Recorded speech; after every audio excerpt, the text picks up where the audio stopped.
Kumusta tayo mga kababayan ko dito po sa Malaysia? Especially dito po sa Sabah, sa Kota Kinabalu. I hope everything is running smoothly sa buhay natin dito. Ang mga kapatid ko dito, mga kababayan, countrymen, mga Filipinos dito sa Sabah, East Malaysia, particularly dito sa Kota Kinabalu. Medyo malungkot tayo po dahil mayroon naman nangyari sa Pilipinas and it's another natural calamity nangyari dyan sa Pilipinas. Malungkot tayo po, but sige lang, we cannot do anything pagdating sa natural calamities or disaster po. Dahil, what I'm referring, dahil po this morning, dyan po sa Davao Oriental, Davao Oriental, nag-experience na naman sila po isa pang lindol or earthquake. Itong lindol ngayon po, mas stronger than what happened or registered and magnitude dyan po sa Cebu, sa Cebu, 2 weeks ago. So this time around, ang recorded magnitude dyan po sa Davao Oriental, particularly yung town ng Manay, registered magnitude of 7.5. Earlier, it was reported it was 7.6. And it was corrected by the authorities concerned, ang authorities natin sa area, that the magnitude is 7.5. And immediately after ang tremor or ang lindol po, nag-issue ng tsunami warning sa area ng Panay town. But as of today, as of this time as I speak, wala tayong report na nag-experience ng tsunami ang mga tao dyan po sa Panay Town or dyan po sa Davao Oriental. Malungkot po. Kaya nga ingat tayo ngayon. Let us not forget to pray to God.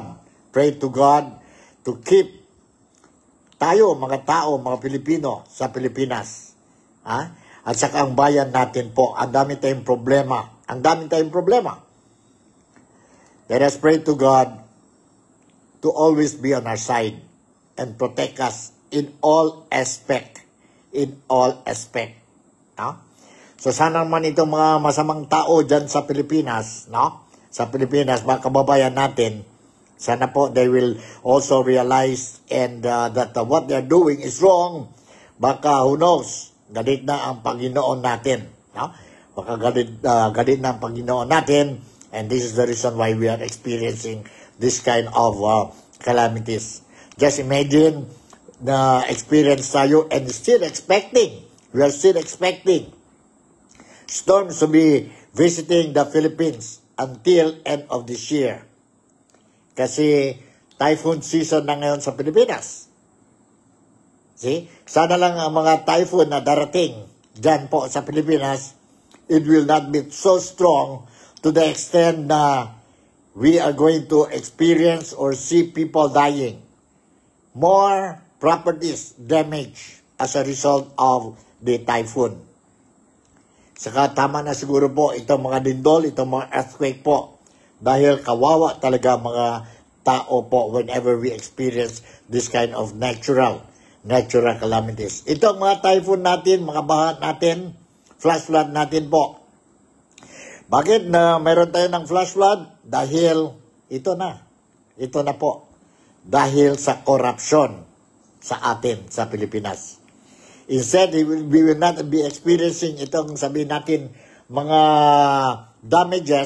more damages po during flash flood.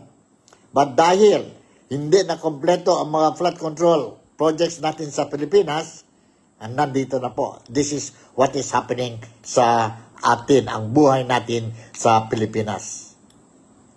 Kaya ingat tayo. But anyway, straight to the point muna tayo po tungkol sa lindol. Magnitude 7.5. Lindol dyan po sa Davao Oriental. Let me share with you po ang video clip muna. Video clip ng lindol dyan po sa Davao Oriental. report muna tayo. Ang report ng Lindol. Sana ito. Ito po. Let's watch this video clip that I have prepared para sa inyong lahat. Oriental, may mga naitala na ho ba tayo na mga damages at may mga evacuation centers po ba tayo ngayon na inaasikaso? So far, meron ng mga ilang mga na-damage na mga structure at the rest is ongoing pa ang assessment namin and meron na kaming confirmed dito sa City of Mati sa casualty. May casualty, ilan ho? Isa na bagsakan siya ng part ng bahay. I see. At yung communication po natin, okay pa ba? Yung ating pong mga pantalan, yung ating pong airports? Okay, so far okay pa po. How about yung ating pong kuryente, linya ng kuryente at water So supply? far, may mga part kami na may mga landslide na, may mga part kami wala ng ilaw. So ongoing pa rin ang assessment po namin until now. Okay, Governor, ano po yung mga lugar na kasalukuyan po na abala po kayo, lalong-lalo na dun sa area siguro, kasi may mga pinapakita tayong video na mga nasa eskwelahan na mga bata. Ano ho ang sitwasyon ngayon? So far, declare na po tayo na walang pasok sa lahat ng government offices, including government school, no? Meron ng mga hospital na hindi na muna namin pinapasukan dahil delikado na while ongoing ang assessment. Evacuate muna namin yung mga pasyente. May mga ibang structure na may mga damage na patuloy pa rin ang assessment namin. Didetalye lang po tayo doon sa casualty o yung namatay po. Sabi niyo ho kanina, ito'y nabagsakan ng pader sa kanilang bahay. Yes po. Saang lugar nga ho po muli ito? Sa Mati City. Ay identified na ba kung ito ho ba ay babae, lalaki, ano ho ang ilang taon na ito? So far hindi ko pa na-identified, pero pag may edad na po. Opo, yung po bang, Gov, yung inyong mga struktura, sabi nyo, marami ho ang na-damage. May mga ospital ho ba na na-damage din? Kamusta ho yung mga nandoon na mga pasyente? Dati pa, syempre, kailangan po bang ilabas din sila, no? Para sa kanilang Meron safety? tayo so far, may damage na malaki ang Provincial District Hospital sa Municipality of Panay. In-evacuate na muna lahat ng pasyente while ongoing ang assessment kasi hindi na muna pwedeng gamitin talaga yung hospital.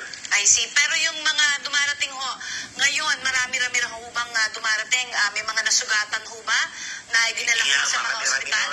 Marami-rami na rin po. Ano ho yung mga karaniwan na sugat po, na natinamo nila? Yung mga nahulugan po ng mga bagay-bagay, yung iba nag-collapse. Okay. At sa unang pagkakataon lamang po ba ito, Governor, na nangyari yung ganito pong kalakas na 7.6 na magnitude na lindol? Kasi po ang ating pong pag-research noong 2023, no? 2023, nangyari rin ho ito dyan sa may area naman ng Hinatuan. Tama ho ba yun? Yes po. Pero so far sa Davao Oriental ito pinakamalakas po. Opo, sa Davao Oriental din po yun eh. Pero yun, ito ho, ngayon lang ito sa inyo pong bayan. Talagang ganito ho kalakas. Ngayon lang po. Yung Hinatuan is part of Surigao po. Okay. Province of Davao Oriental. Pero ito po ba yung sa evacuation center nyo sa area po ng mga, syempre sa Dalampasigan po, kamusta po yung inyo pong ginagawang efforts para siguro mapa-evacuate muna dahil may tsunami warning po? May ongoing na evacuation. Okay, kwentuhan niyo po kami kung po pwede po, Governor. Alam kong medyo busy pa ho kayo ngayon sa pagtanggap po ng mga reports, pero baka meron na ho kayong mga experience po mismo, kayo po mismo. Ano ba ho, gaano kalakas itong 7.6 na lindol na ito? First time ho namin, kaya pili namin talagang malakas na yung 7.5 o 7.6, no?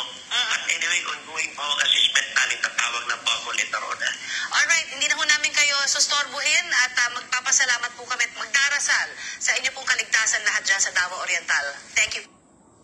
Alright, ayun po, narinig natin ang report coming from the mainstream media tungkol sa magnitude po 7.5, no? 7.5 earthquake or lindol nangyari dyan sa Davao Oriental, particularly yung town na Manay, Manay town.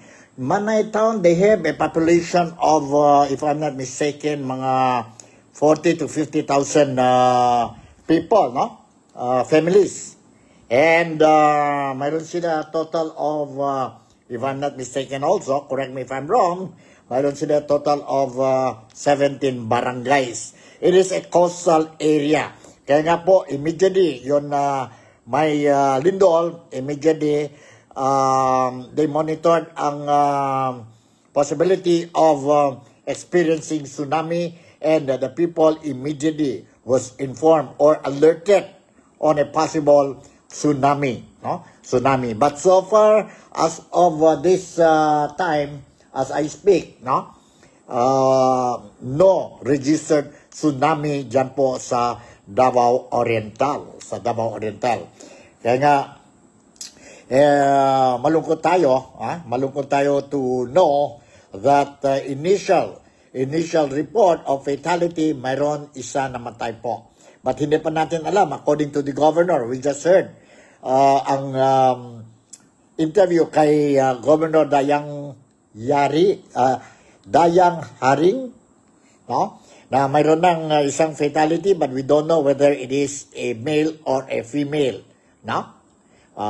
Male or a female, but definitely he's on his middle age po. Namatayan po dahil nahulog sa kanya ang mga debris. So far, mayroon official fatality, one fatality po. And we were also made to understand that there are some houses na crack ang bahay nila. May mga buildings din po. Maganda lang dyan po sa Manay kasi ang pinaka-tallest na building nila doon po is 4-story building. No? And may mga damage din sa mga iglesia, sa mga churches dyan po sa Manay. No? Manay Town. No? Manay Town. And karamihan ng mga pasyente na brought to the hospital, no? To the hospital are mga estudyante po na may mga slight injuries po. Slight injuries. And the authorities concerned, the local authorities concerned dyan sa area po, they are now doing everything po. And ang mga engineers ng lugar, they are now assessing ang mga buildings po, whether it is safe or not. And in the event, they will see that it is not safe, then immediately the public will be banned from occupying or returning back to their buildings. Buildings po, ibig sabihin, ang mga iglesia, churches, ang mga government offices, ang mga bahay ng mga tao dyan po. No? Yun talaga ang importante. So far, I was also made to understand by reports coming from the national media dyan po sa Pilipinas na mayroon na more than 100 aftershocks na reported or registered dyan sa area. Immediately after 1 hour pa lang yun, no? After 1 hour nangyari ang lindol, then mayroon na followed up by sabihin natin aftershocks. And these aftershocks will continue po.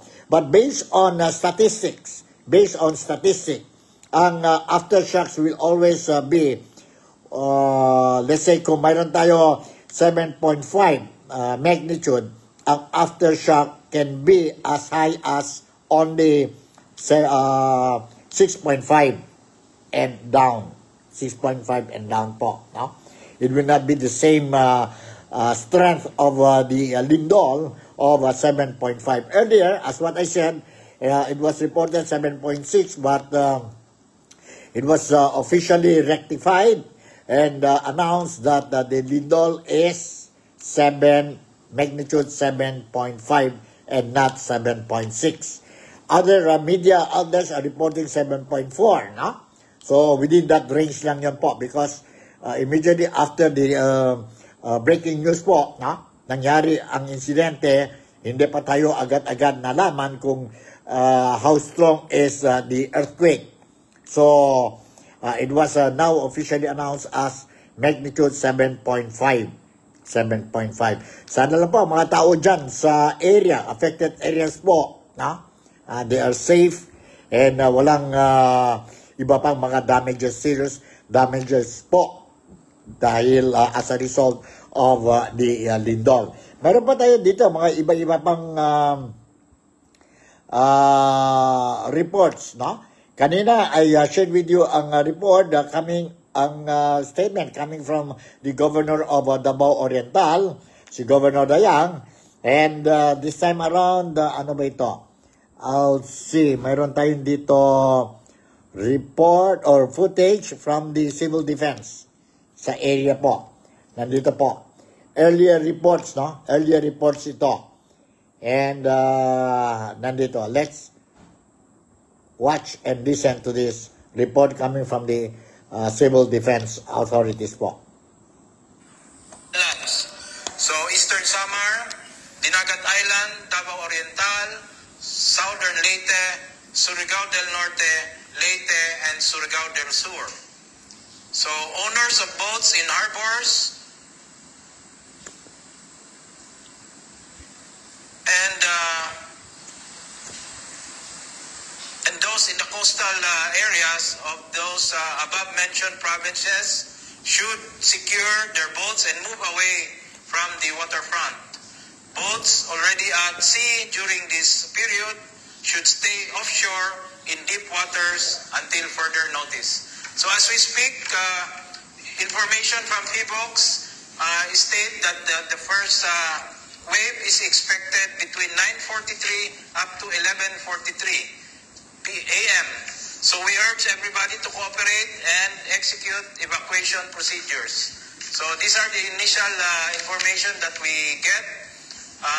We urge these coastal communities to be on alert and immediately evacuate to higher grounds until further notice.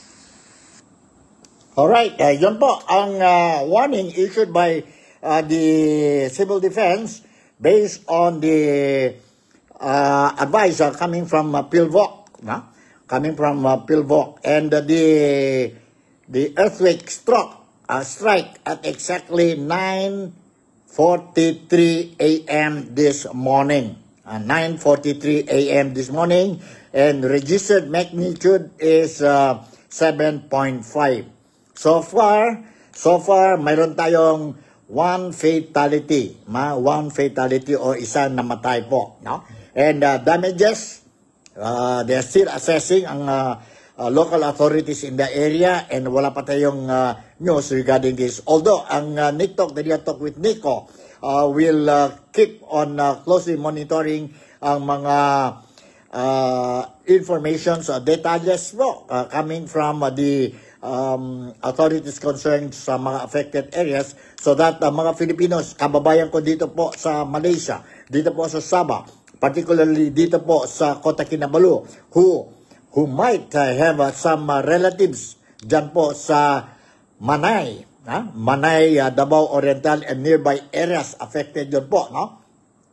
Affected yun po, you will be properly informed. Huwag kayong don't worry that much, because our government, I'm sure they are doing their level best to make sure that the interest and welfare of every Filipinos, especially those affected by this earthquake, will be properly secured, will be properly, sabihin natin, taken care of, no? By the government. And medyo malungkot tayo po, no? Na this is happening dyan sa Pilipinas, and busy ang gobyerno natin sa Pilipinas. And I'm sure the President Ferdinand Bongbong Marcos has already issued whatever directive necessary, no?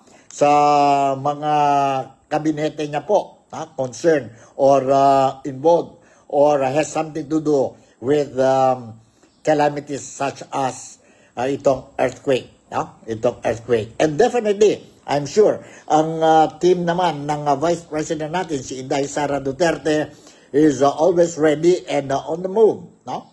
To extend whatever assistance needed by the affected victims of the magnitude 7.5 earthquake dyan po sa Davao Oriental. Davao Oriental.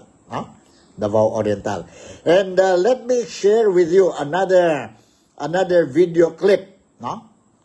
another video clip po, and ano ba ito?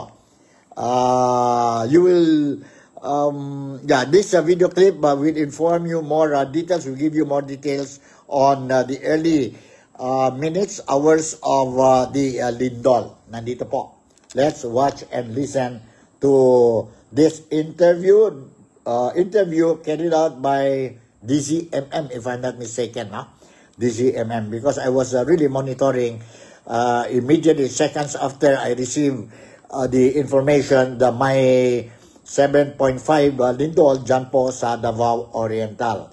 As I said kanina, I wanted to go immediately, sabihin natin live, no? Sa programa natin to break the news po. But I was thinking, mabuti pa, maghintay-hintay muna tayo for further details po, no? More details po kung mga detalles tungkol sa earthquake. Nandito po, let's watch this video clip that I have prepared para sa inyong lahat, ang mga viewers ko po dito sa Nick Talk, The Real Talk with Nico. Good morning sa lahat. No? So, kasalukuyan nga, I am in Davao City. We are doing a simulation exercise, no? Anti-terrorism simulation exercise nung nangyari yung Lindol. So, I received partial report from Davao Oriental, especially doon sa bayan ng Manay, that there are buildings na damage, no? So, but hindi pa natin confirm how extent the damage, but there are structures, private structures, and it was reported pati simbahan daw na nasira. So, I am going back to my operation center para makita ko kung region, no, what's happening. Okay, so for now, yung area ba, can you just describe ho, Director, kung ano ho ba itong area na to? Marami ho, urban area ba? Kasi pagkasabi parang yung karagatan ang mostly part of that Davao, yung Manay, no? Meron ba kayong idea? So ibig sabihin, meron na palang mga nadamay na mga buildings at saka mga private structures? Oo, kasi this is a town, no? Okay. Municipal town. Municipal town? Okay. Ang bayan ng Manay. Okay. And it is a coastal town, harap niya Pacific Ocean. No? Okay. May beach, so may mga building, simbahan, commercial establishment, 7-Eleven, meron na rin. So, hindi naman siya, parang first class municipality, in other words. Hindi siya yung laid back na community. So, may mga buildings na rin. May mga second floor buildings na, meron ding fourth floor building doon. Okay. Pero Director Edna, kayo ho ba naranasan nyo? Nandiyan ho ba kayo sa mismong area ng kung saan din naramdaman ang Lindol? Sabi ko kanina, I'm here in Davao City. Yes. We're conducting the simulation exercise with the AFP. Okay. Nung nangyari dito, di pa natapos yung exercise, umalis na ako. I'm going back to my office simulation. para makita ko yung buong region sa operation center namin, sa aming emergency operation center. Yes, so baka maya-maya meron kayong makukuha assessment, no? Kasi kailangan dito. Mamaya ko na may report sa inyo. O sige, mamaya kukuha tayo ng mga update just in case, so, at least para malaman natin yung extent ng damage at kung meron ho nasaktan, no? Na ano ba to? Populated area, Director Ednar? Bago kayo bitawan. The population is a 17 barangay municipality with a population of mga 40,000. Yung center is populated. Yung center, yung poblasyon ng bayan, highly populated siya. May mga building, may mga structure talaga. So, in fact, ang rinig ko, hindi ko yung bahay pa na nag-crack daw. May bahay kasi ako doon. Sabi nung helper ko, nawagan ko, sabi niya, kuya, may crack, no? And the glasses were shattered. So, ang initial reporting is simbahan din daw na damage. So, that's why I'm still getting the report, no? Yes. I'm still getting the report. Sige, tapos meron din tsunami warning, Director. Narinig, di ba? Yeah, kausap ko ang assistant secretary natin sa OCD, ayun, pinabantayan yung tsunami warning. Kasi pagkaintindi ko, sa Indonesia ba yung kung nanggaling yung Lindol? Okay. Pero yung advice sa akin dito, yung tsunami warning daw ay ang FIVOC sa mga baybaying dagat ng Eastern Samar, Dinagat Islands, Davao Oriental, Southern Leyte, Surigao del Norte, Leyte at Surigao del Sur. Yan yung report sa atin. So siguro i-validate ninyo mamaya, no? Salamat sa report. Kasi alam mo, yung Davao Oriental, it's a 500 kilometer coastline area. Coastline. Oo, ang laki, no? Davao Oriental, almost all towns are along the coast. Kagaya din yan ng Surigao. Pacific Ocean yung harap namin. International na yan, route ng mga barko. Yung harap ng Davao Oriental. Yan ang tawag na tuna highway. Yung mga tuna dyan tumadaan din. Yung mga malalaking barko. Kasi Pacific Ocean, nagsending yung harap namin yung Philippine Trench. I heard the Philippine Trench that move. No? Yung the second deepest trench in Asia. The third in the world. Yung Philippine Trench na galing dyan sa Luzon, Visayas at Mindanao. So ibig sabihin, although meron naman tayo nakukuha update mamaya sa Peoples, kasi gusto natin malaman, no, kung ano yung nag-trigger Lindol na sabi nyo, posible yung paggalaw ng Philippine Trench, yung harap lang mismo, nandiyan sa may Pacific Ocean. Tama ba, Director? Yes, so that cut across the Davao region hanggang last town of Davao region yan from Pospon to Magpantugon to Josefa sa Santos and Sarangani town yung Philippine Trench yan. Okay, yan po, narinig natin po, no? Ang interview ng DZMM sa isang director dyan po sa from Davao Oriental. So, yon ang mga latest developments.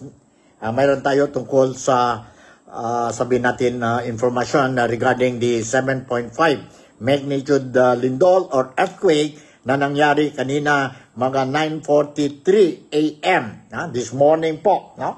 Sa Davao Oriental, particularly or specifically affected area ang Manay Town.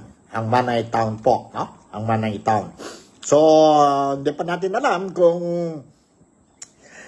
ano talaga extent of damages caused by this lindol, but there is one thing sure that we can say is that ang lindol dyan po sa Davao Oriental so far, no? So far is a very strong tremor, movement of the earth, no? 7.5, grabe yun, 7.5. Sa Cebu, we have 6.9, and registered death was 72, if I'm not mistaken.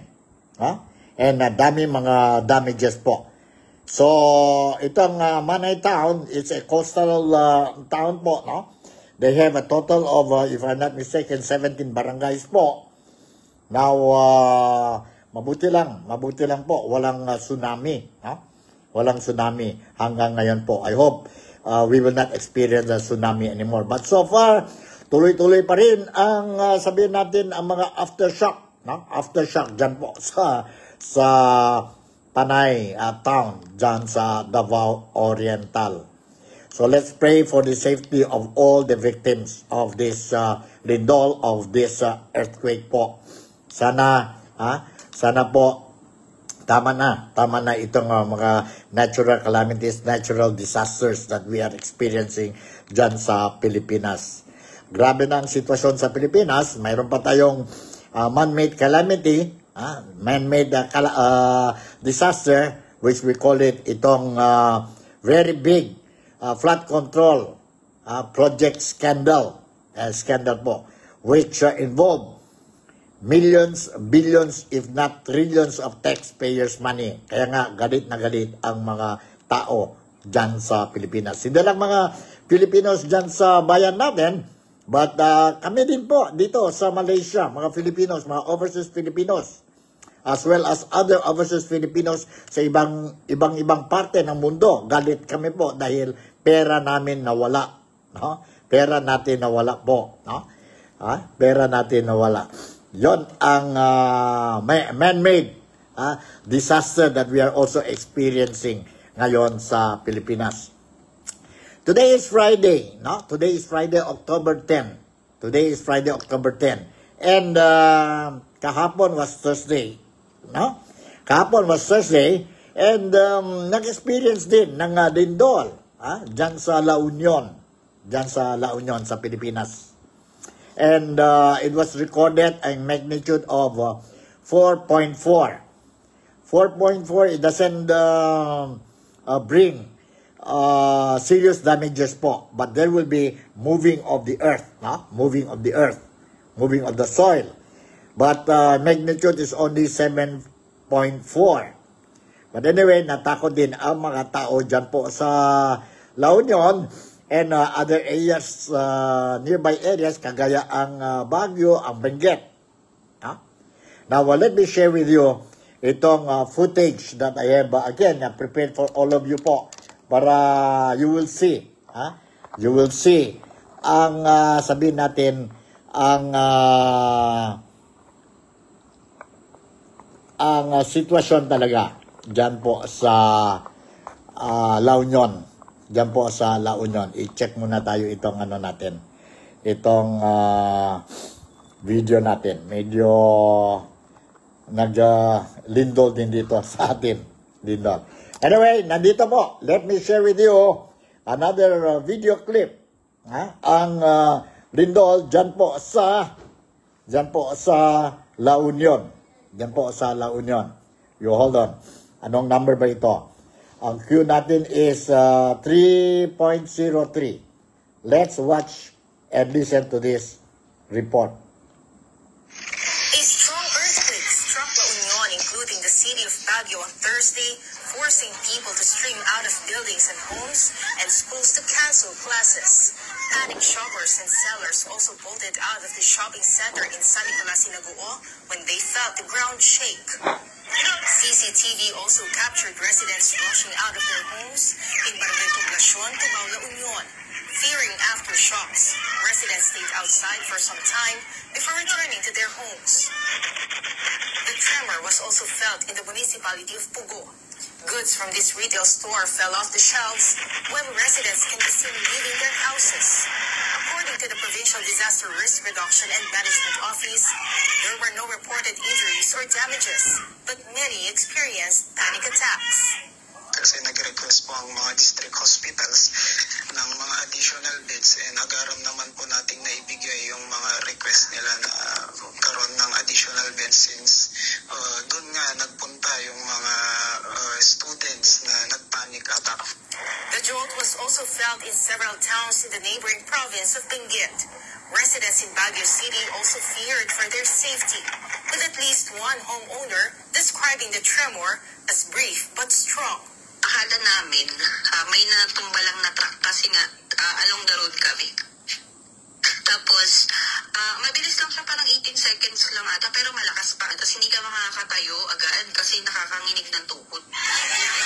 Also in Baguio City, students at San Vicente Elementary School were evacuated. They ran to safety while covering their heads with books. Similar evacuations were held in different campuses of St. Louis University. Burnham Park, with its large open space, served as an evacuation site for students.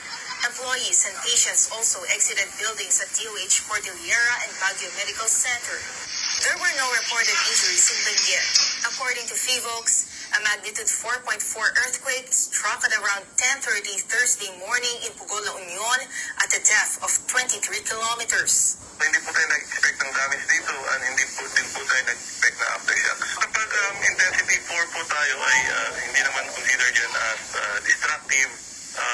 Ang damage would start at intensity 6. Yung epicenter naman natin is nasa lupa and this cannot generate a tsunami.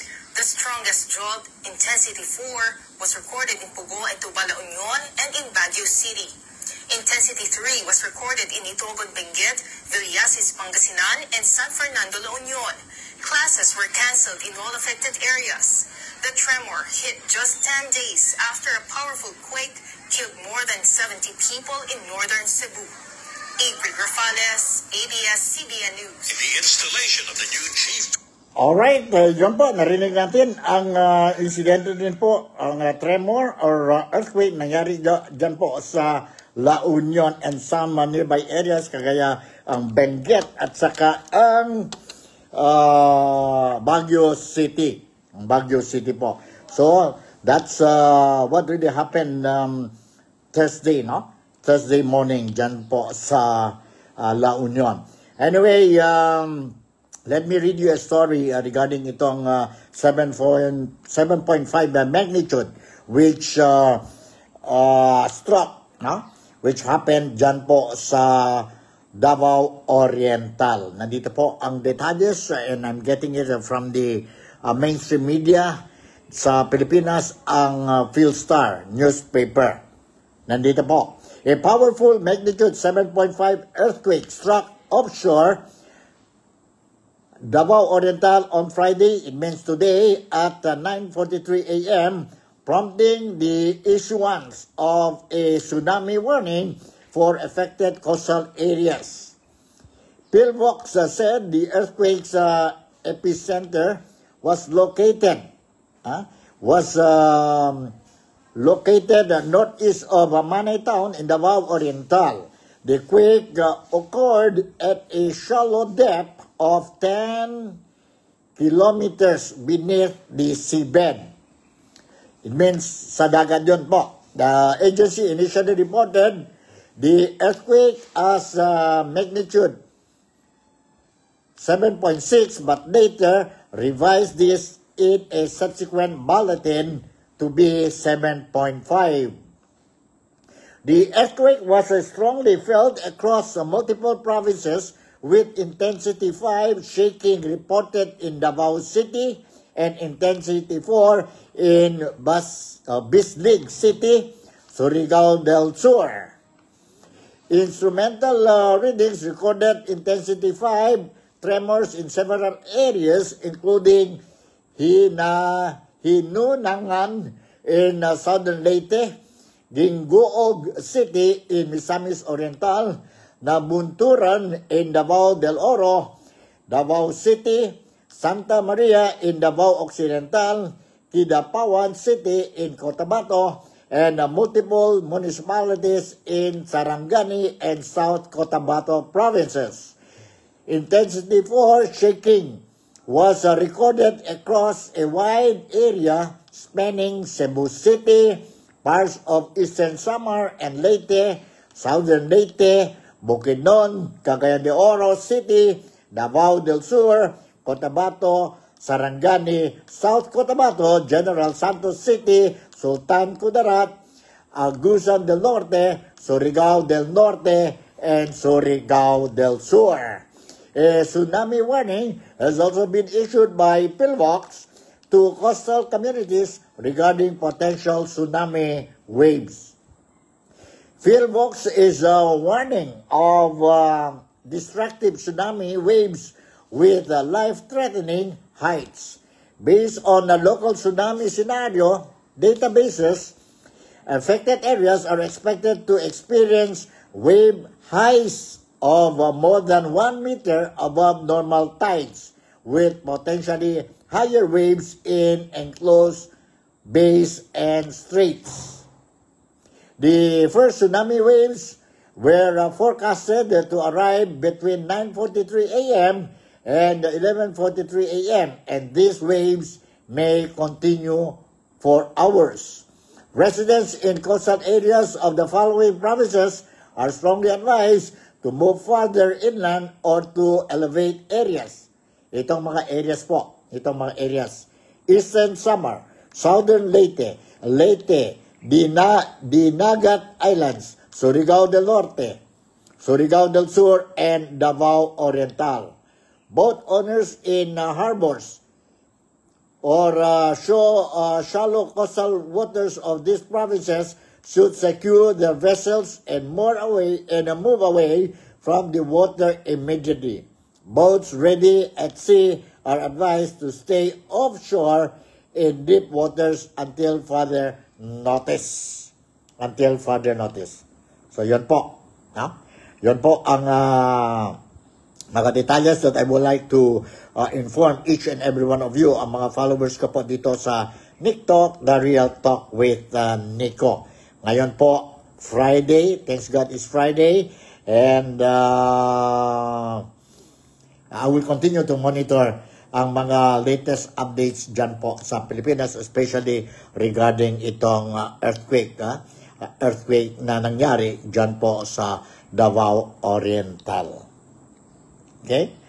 So, this time around, I would like to touch a little bit on anong mga latest updates natin po sa Pilipinas when it comes to itong problema natin. Man-made problem, man-made disaster, ang corruption, graft and corruption sa Pilipinas. But before giving you this some comments, statements regarding itong problema natin, ang flood control projects, scandals dyan sa Pilipinas, ito po, just as a reminder lang, reminder lang ito po sa mga kababayan natin, mga kababayan natin.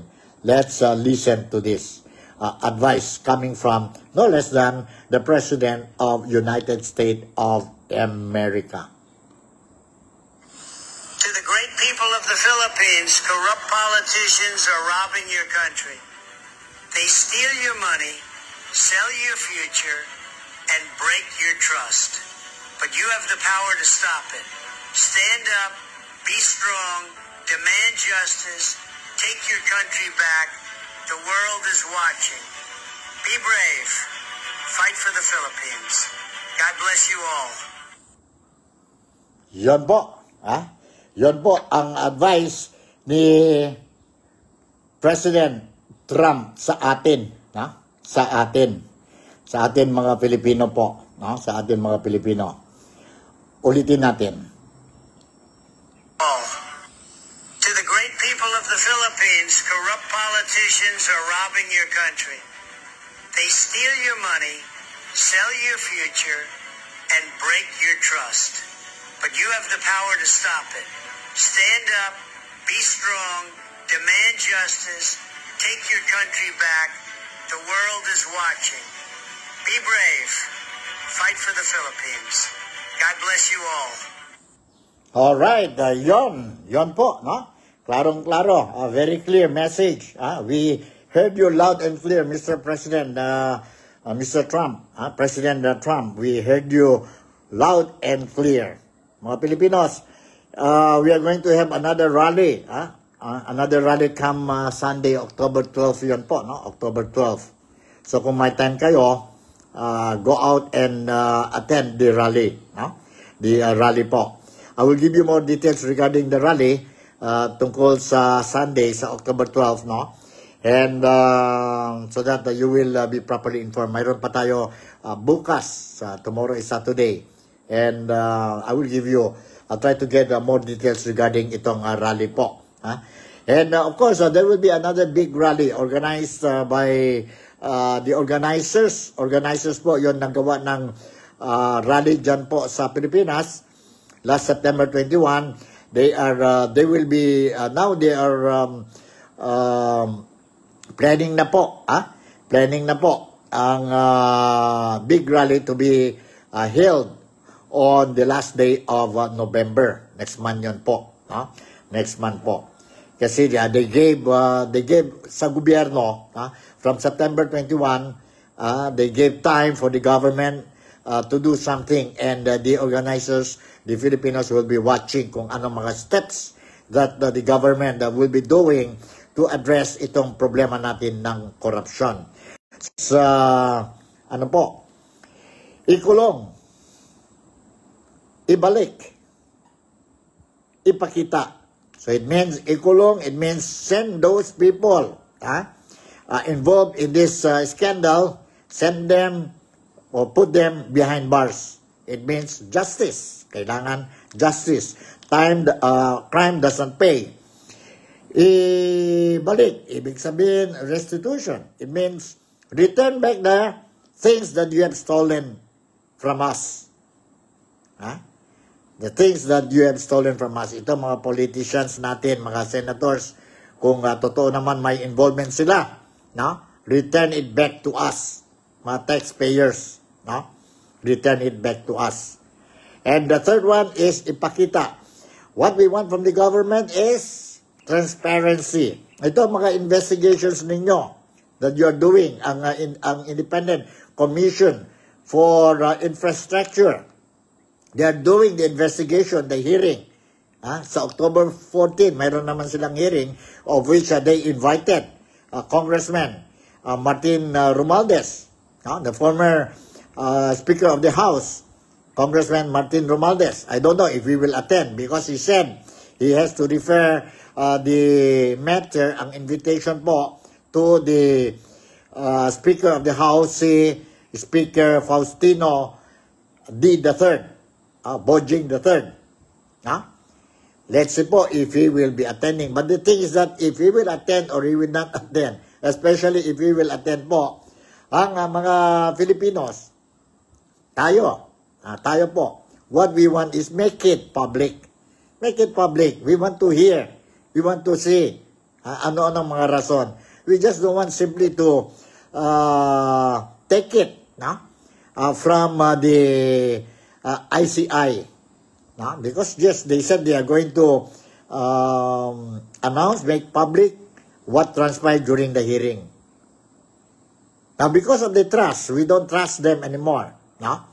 Yeah, honestly speaking, I think majority of the Filipinos, they don't trust the government, and at the same time, they don't really trust itong ICI. What we want to see for ourselves to see is to believe during the hearing, what transpired, how it went on. Yon talaga ang gusto namin. But since ganun pa rin ang desisyon ng ICI, sana lang po ang presidente natin, since he is the one who created this ICI, and now we say, I don't want to interfere kasi I want to, that they be independent. But you are the one who chose these people. You have chosen these people, ang mga miyembro ng ICI. You are the one who created this ICI. And even when the former special advisor of the ICI resigned, you are the one who appointed a new advisor. So, ano ba yan? You don't want to interfere? Klarong-klaro na po. You have the call, Mr. President. You have the call. And I think they will follow. I'm sure they will follow whatever directive you will give to them sa ICI.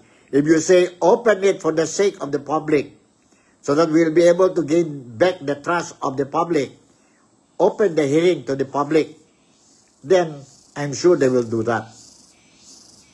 Unless somebody is hiding something.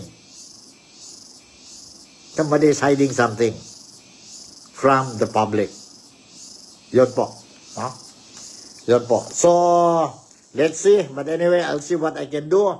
And I will continue to monitor our different mainstream media at saka sa mga social media po, ano-ano mga comments nila, opinion nila tungkol ang what is happening dyan po sa Pilipinas. And immediately itong mga kababayan ko dito sa Sabah, sa Kota Kinabalu po, I'll make sure that you will be properly informed. Whether it's a good news, a bad news, I will make sure that you will be properly informed. Okay, the other question before I will end is there are some people, businessmen, both sabihin natin Filipinos as well as Malaysians, businessmen.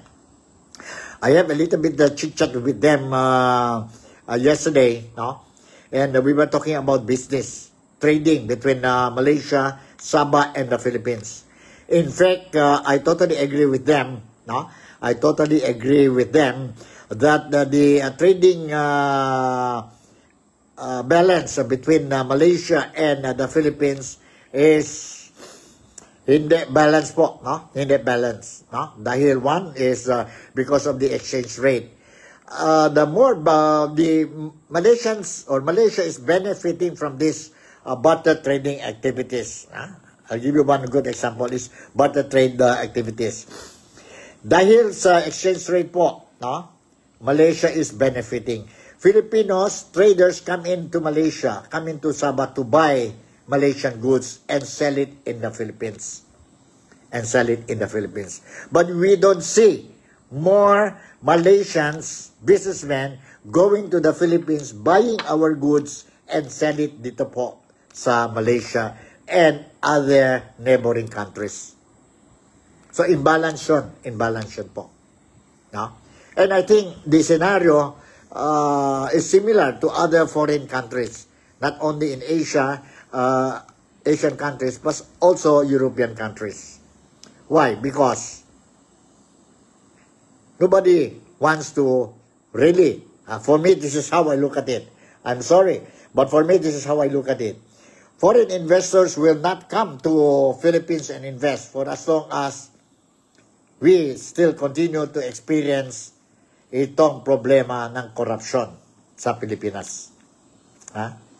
Korupsyon sa Pilipinas. And many other things. How can you invite, encourage, and lure foreign investors to come to the Philippines kung wala tayong, as what I keep on saying, wala tayong political stability, wala tayong economic stability, and wala tayong security stability? How? See? How? Mahirap talaga po. Mahirap talaga to invest. No matter how many trips our president, si President Ferdinand Bongbong Marcos, will do sa mga foreign trips niya po, designed to lure foreign investors come to the Philippines, I don't think so it will happen. I don't think so the foreign investors will come to the Philippines. Ngayon lang po, even turista po, you can see, talaga nag-drop ang number of arrivals of foreign tourists sa Pilipinas compared to Asian countries like Malaysia, like Vietnam, Cambodia, Thailand, even Brunei. Talo na ang Pilipinas po. Dahil, ito na ang problema natin. Corruption. Corruption po. During the time of former President Rodrigo Roa Duterte, masaya mga foreigners. Masaya mga foreigners to come to the Philippines, invest and visit the country because they saw changes. So ngayon po, they hear, they don't see, they hear changes. They hear changes. Salita ng salita si President Ferdinand Bongbong Marcos. Bagong Pilipinas. Na ito, maganda na ang buhay. Come and invest in the Philippines. They hear. We hear. But we don't see changes sa Pilipinas. Dahil po sa corruption and trust. Wala ng trust po ang mga tao sa gobyerno. Kung mayroon man, siguro konti na lang. Konti na lang. So, address this problem and automatically, I'm sure, something will happen to the Philippines. We will see more changes po sa Pilipinas.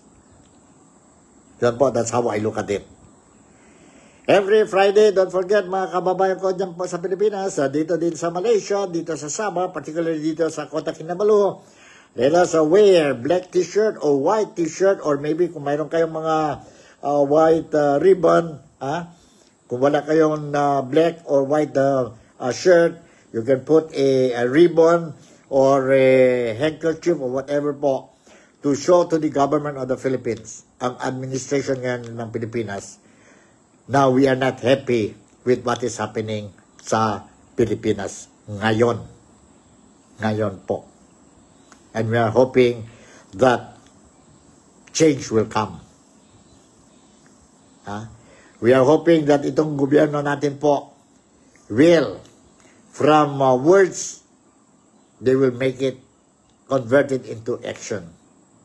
Then only then, siguro, trust will return back to the government. Or hindi, once and for all, snap election na. Snap election na. Malalaman na natin po. Even appointments of the ombudsman. Ombudsman po. Nagiging issue. Nagiging issue ngayon. And karamihan is not happy with the appointment of former Department of Justice Secretary Crispin Boying Remulla as the new ombudsman ng nasyon natin. Yun po ang sentimento. So siguro dito na lang ang programa natin, Nick Talk, The Real Talk with Nico. Once again, sa Sunday, mayroon tayong rally. Kung may time ng mga Filipinos, huwag lang tayo magsigaw. But itong rallies po natin sa Pilipinas, we need warm bodies. Kailangan physically you attend para mas malakas ang boses natin po sa gobyerno. So kung may time kayo, please attend.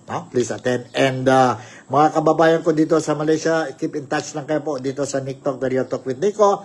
Because masking paano, I will try to pass to you ang mga balita, mga notices, mga news that you deserve. I might not be able to give you or to be the first one to break the news, but definitely you will get the news. So with this, Nico Fabian would like to say thank you very much for making me a part of your day today. Let us pray for the victims of the earthquake in the Philippines.